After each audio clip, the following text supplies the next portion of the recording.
Ito yung mga kauna-unahang tumbo. Kita nyo.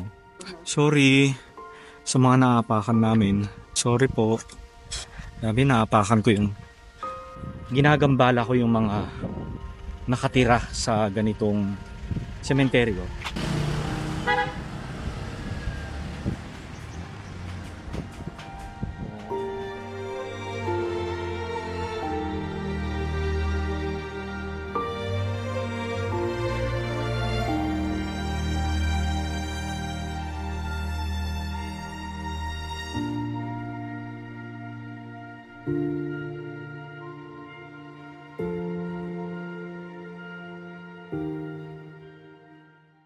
Okay, so magandang hapon sa inyo mga kaitsubero, and tayo ay nandito pa rin sa Misamis Occidental sa bayan ng Jimenez. Ayan, so kasama pa rin natin ang local government of Jimenez, si Mr. Bong Abilidas ng Municipal Tourism Office, and of course ang director ng Philippine Cultural Heritage Research and Development Foundation na si Mr. Michael Amores. Ayan, so meron tayong pupuntahan na isang lumang sementeryo. So itong sementeryo na ito ay itinayo pa during the Spanish colonial. Ayan. So dito tayo sa taas ng sasakyang sumakay para makita natin yung mga dinadaanan natin. So bali first time ko na magpi-feature dito sa ating YouTube and Facebook ng isang lumang sementeryo or even ang bagong sementeryo. Kasi para sa akin ay sagrado ang sementeryo, kaya hindi ko binablog ang mga sementeryo. Ayan, pero dahil nga request ito ng local government of Jimenez and gusto nilang ipakita sa atin ang kanilang Spanish colonial na sementeryo. And pumayag na rin ako kasi ngayon lang naman natin ito gagawin. Ayan. So halika na, baba na tayo and check natin itong mga lumang bahay dito.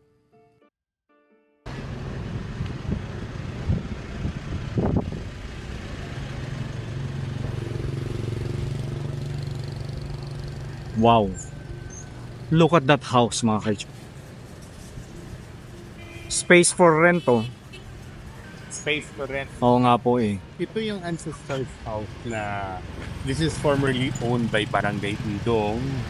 One of the barangay kapitan dati na itong bahay na to is naging parte ng history rin ng Jimenez. Opo. This is also in part of our history, naging hospital siya. So, naging adaptive reuse. Oo nga po. Oo, naging hospital siya, naging showcase siya ng yun, parang furnitures ngayon, naging parang punerarya. So, Ngayon naman mayroong mga sofa. yes. Mga nagbibenta ng sofa. Oh. Taon yan itinayo, sir? This is in place in the early part of the 1900s. 1900s, so. Tapos eto naman, sir, ay Ito yung bahay the Southest Laguna. Binili na ata, hindi ko alam kung sino talagang nakabili nito in the later part. opo. In the So mag-asawa sila noon na Laguna. Laguna. Okay. Laguna noon, okay. Tapos eventually binili na sa kanila. Binili na, and then yung nakabili is very rin to preservation Opo, of opo. the ancestral houses. Then preserve Ni-restore niya, no? So ko lang makita yung may baba lang ng bahay.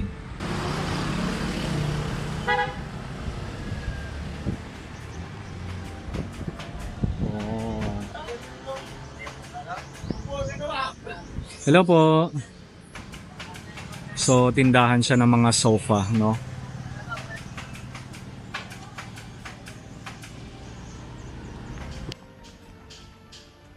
So nasaan tayo ngayon, sir? Actually, this is now the old cemetery of the parish church of St. John the Baptist. This is the main gate. If you can see, mapapansin ninyo ito'y gawa sa corals and katulad sa materials na nakita natin sa facade ng church. Ng Jimenez. Ng Church. Jimenez. Okay. So, yung perimeter fence rin niya, makikita mo yung parang tadtad ng mga bato ng green corals. Yun Opo. ang parang yung china-chop kasi yung to make the blocks. Yung tira po kasi doon, yun ang ginagamit niya, ginawa ng parang pandikit to make the perimeter fence. Opo, opo. Mm-mm. Yun. Medyo hindi lang nag-complement yung ngayong Oo bubong nga sir eh. to the gate. To the gate, yeah. So that's supposed to be made in Tisa. Totoo po. Hmm. O siguro dati mayroong bubong talaga siya. Yes, Nawala so na. actually it's made of Tisa. Oo, tisa din talaga. Hmm. So first time natin mag-feature ng isang Talaga? Yung sementeryo. Opo sir. So, Siyempre dito lang sa Mindanao natin ginawa, di ba? Sa Misamis, di ba? Ayan. Opo. So ito yung old cemetery kasi meron ng bago doon, parang extension. At saka dito sa old cemetery, ayun, sinakauna nating makikita dito are tombs, the old tombs or kumbaga dating tao sa mga we call that one the people of the Jimenez noon. Opo. They already Jimenez died. noon. Oo. As you can see, mga kumbaga yung mga nasa first, second row, they were part of the altas, Mga prominent. the Prominent. prominent persons of So ibig sabihin yung mga nasa bungad ng daanan. Yes. Ito mga to. the family of Osamis. Yun, the Carmen Osamis. Osamis. Yung Oo nga, owner no, of the castle Osamis. Osamis.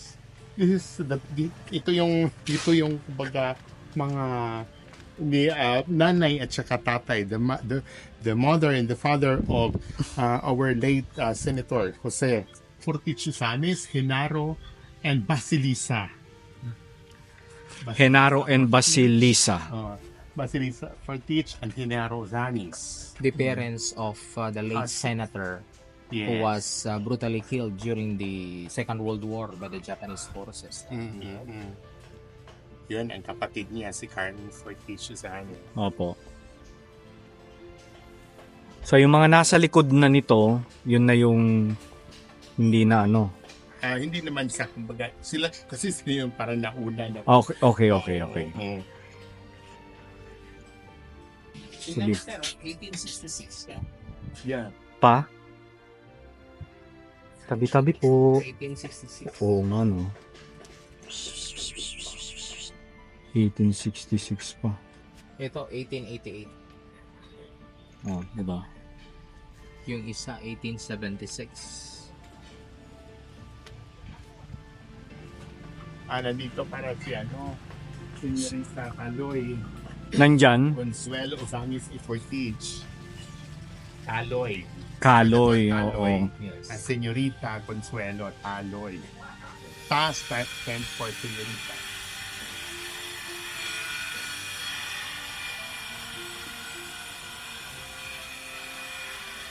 Yan. Biología, Bioda de Compinto. Gilda de Copinto. Anong basa, sir? Eulogia. Bioda de Compinto. Ibig sabihin, bago siya namatay, bioda na siya. Mas unang namatay yung Kanyang asawa. Oo. Yung kanyang husband. Biyoda na siya. Oo. Diba?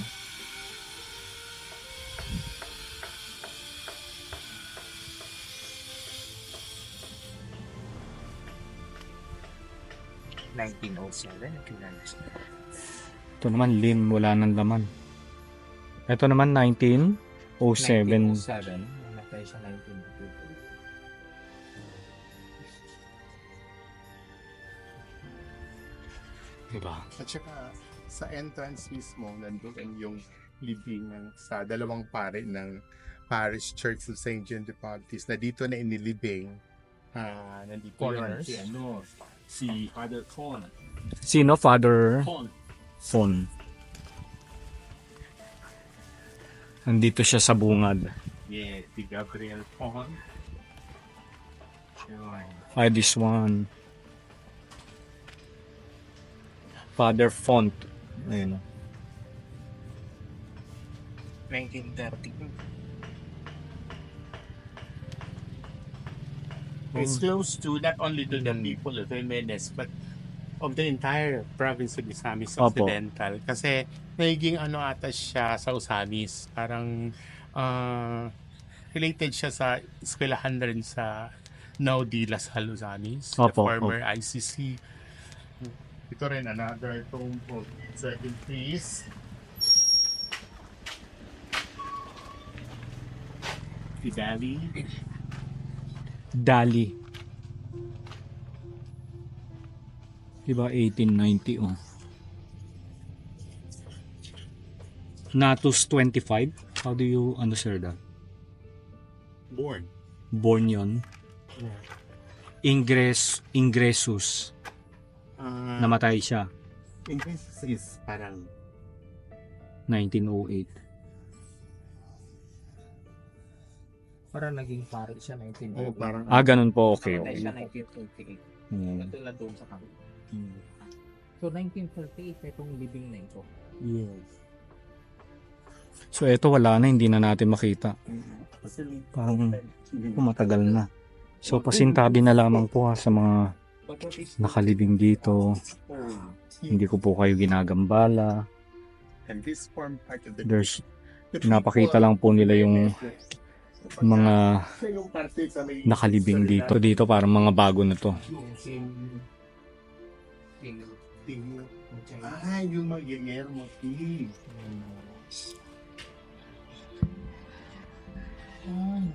Si Guillermo. Guillermo. Is the huge, majestic ballet. So may question ako, Yes. bakit siya may ganito? Actually, yun ang nilalagyan ng kandila. Oh, At saka to protect this from getting too close to the one. 1808, 1956. Doon naman, mas bago. 1964, Oo. namatay. Parang ano lang siya, 3 days old. 3 days. August 27, Oo nga po, oo. August 29. Tapos ito naman, 18. hindi, 1956, 1898. Oo. 1808 pala. Oo. So parang 48 years old. 46. Yeah, 48 years. Ito 2 days old lang. Ito yung mga kauna-unahang tombo. Kita nyo, tsura nyo. So mga anong year ito, sir? Alam mo? 1928. 1928? Oo. 1928. Kailan no? Ibang klase. Oo nga, no? Sa Anong ibig sabihin ng DOM? i-check natin mamaya. Parang rest in peace in Spanish. Nakasabi, Dedicatoria por su viuda Hios Ihias. Spanish, descent siguro ang ano na. DOM talaga. DOM. CBC. I don't know if that's the name or whatever.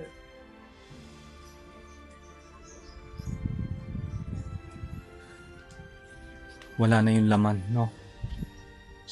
Takan. Or yung binigyan ng seedling yung sa Rizal. Opo, opo.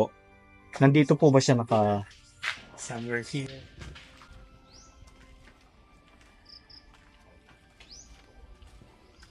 Uy, ito na yung balete.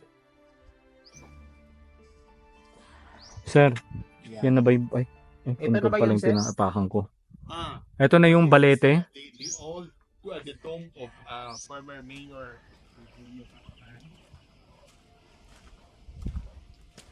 Yun. Nakita nyo po? So that is the tomb of 1920s na pala siya namatay. So, sino po sila, sir? The 15th mayor of Jimenez. Gregorio T. Gregorio Tacan. Gregorio Takan. Siya ba yung 15th mayor? Yung binigyan ni dati Jose Jose Rizal ng seedling ng bal. Okay. Nakuha mo, sir. Opo. Ano ulit nga, sir? Sino po siya? Si Gregorio Tacan. Ito po yung libingan ni Gregorio Tacan, the 15th mayor of Jimenez.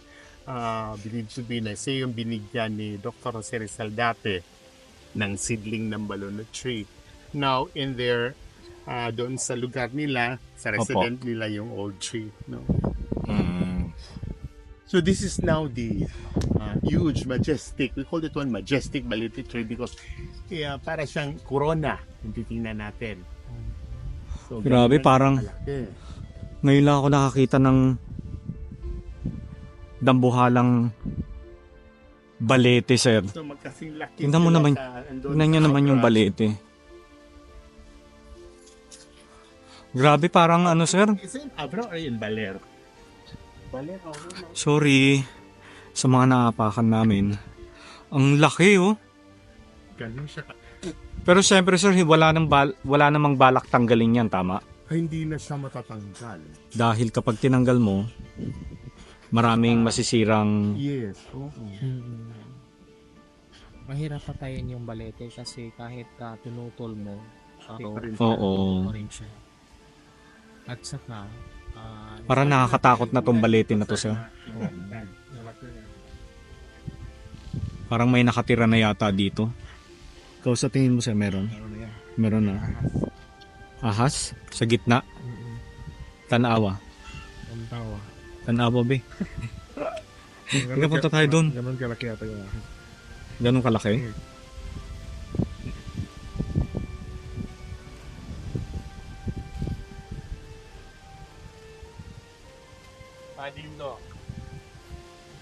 Sir? Walang nakaka-obstruct na. Walang nakaka-obstruct? Dito ka. Sorry po. Sabi, naapakan ko yung mga puntod nila. And I feel guilty kapag nakaka-apak tayo, di ba? Pero tabi-tabi na lang po.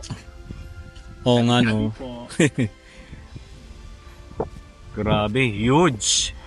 Very huge. Ito na yung biggest balete na nakita ko, sir. Naideklara na ba ito na the biggest balete? Actually, hindi pa siya na-declare na talagang with proper assessment, yung measurement, kung ano siya kalaki, yung circumference niya. Opo. Pero we estimated, kukulangin yung some diente na katao na Para magsukat. mag-join ng hands and then to encircle the base of the tree. Opo. Kukulangin talaga. Okay. Yan siya So alam niyo naman mga kaijubero na never akong nag-feature ng mga sementeryo kasi para sa akin is ginagambala ko yung mga nakatira sa ganitong sementeryo. So dahil nga ni-request ng tourism na i-feature natin, so pinicture na lang din natin. Pero ito na yung magiging una at huli nating makaka-feature ng isang sementeryo. So hindi na natin ito ulitin, ano. Kaya pagpasensyahan nyo na, no, dun sa mga nakalibing dito sa old cemetery na ito na sana ay pagpaumanhin nyo kasi inapakan namin yung iba yung mga labi dito, ano. time. Iano na natin yung ancestral houses na nasa Rizal Street. Etong mga ito, sir, are you... Ang lalaki, oh. Ang dami.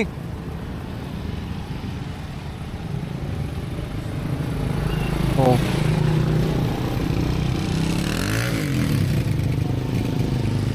So doon tayo galing sa bahay ng mga Osamis, ano. So diretso lang tayo dito kasi napakaraming mga lumang bahay talaga rito. Ito pa, oh. Oh.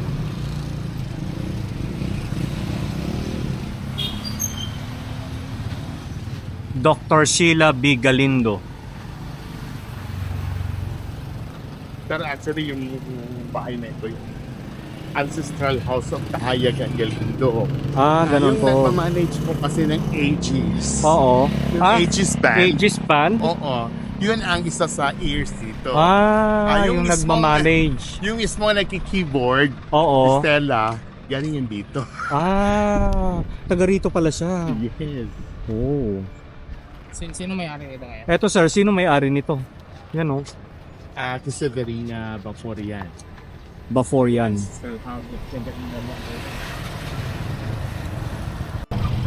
So, saan tayo pupunta, sir? Yan. Anong meron dito, sir? Actually, it's a house of chocolate. House of Locally made products ng chocolate. House of Chocolate. Locally made. Yun. Akala ko doon mismo sa gumagawa ng tabliya. Ay, dito yung pala sa gawa na.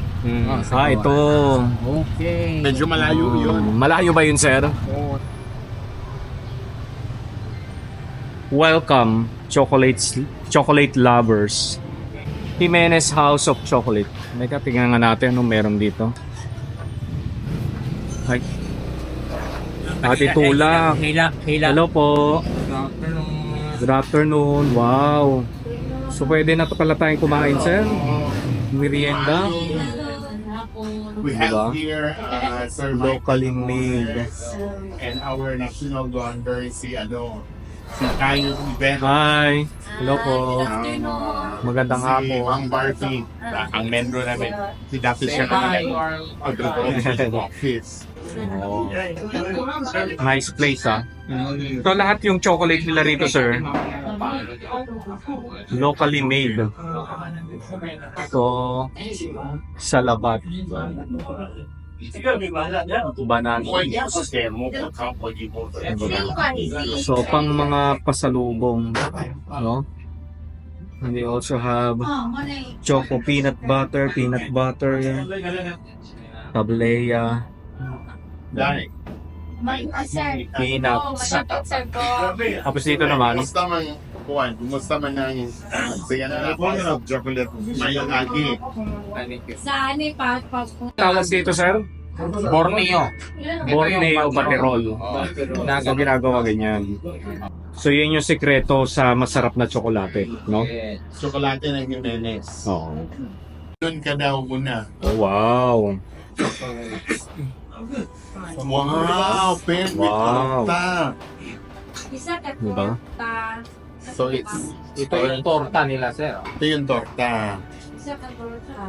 Ay, isa Actually, this is a local delicacy. So, ito yung best seller nila. Yes. Ito yung And matcha with the Kasi hot chocolate, naghingi. tablea. So, dun sa mga kababayan natin na magagawi dito sa Jimenez, please don't forget to drop by here at Jimenez House of Chocolate. Ayan, so we're not just buying, we're also helping the local community. Ayan, so maraming salamat sa Jimenez House of Chocolate para dito sa inihanda nyong merienda para sa amin.